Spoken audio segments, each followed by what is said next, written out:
Bigtan. Medium. Merong, ay nakapindot kami nun ya. Oh, sige. Record nila. Yan ang ibotang ka ba ito ah. Tanong gulpin di lima. Agkurang pa na ito ah. Tika na eh. Pagdalanak dito kay masaraan. Anong ibit-bidyo kong pagkasigar na eh. Sir, sa kotaan.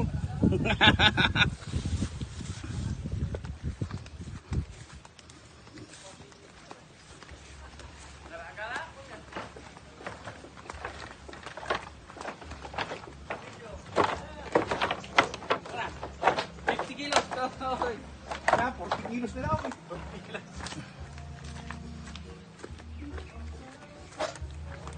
Marvin, pang 50 kilos. 50 kilos.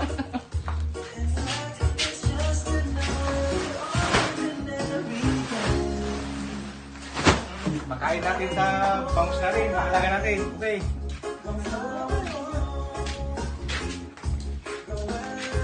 Na, goodbye. Oo, ano ba no? Batang minuto pa lang eh.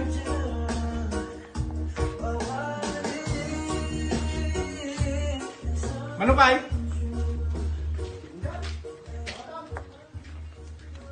Wala no may sa truck dito. Okay, go. go. Sige. Whoops! Apa niya manuata dua. Dua. Kasla talaw. Sabi siya. Awang bagkatakaon. Awan sir. Naglalaing kayo. Basi mga tayong deliver na. Dahil, matinagay.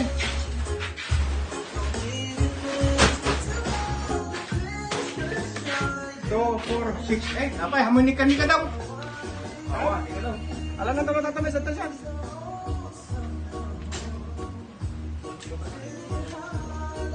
Okay na, diretso magpahanggan. Bagay, handa ng bigat. Agul serdan kita bang Usmaun.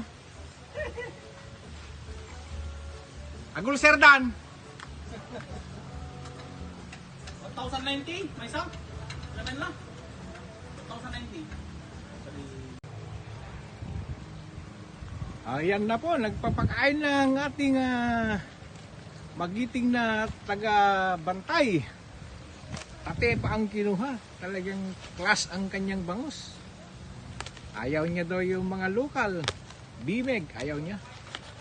Gusto niya ng tate. Yan. Tilapia finisher naman yan. No, kala ko bangus finisher. Ha? Pareho lang yan. Tignan natin kung paano kumain ng ating mga alaga. Mga kababayan at ka-fisherman. Nandito po tayo ngayon sa bangus farm ng Pagadrim. Ayan na po. Hindi na sinusukat, hindi na tinitimbang. Tinatansya na lang.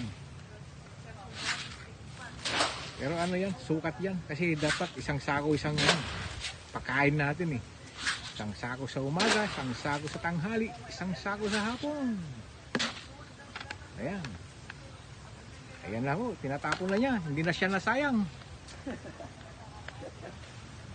Oh, tignan nyo, paano niya ihagis? Ano pa lang yan?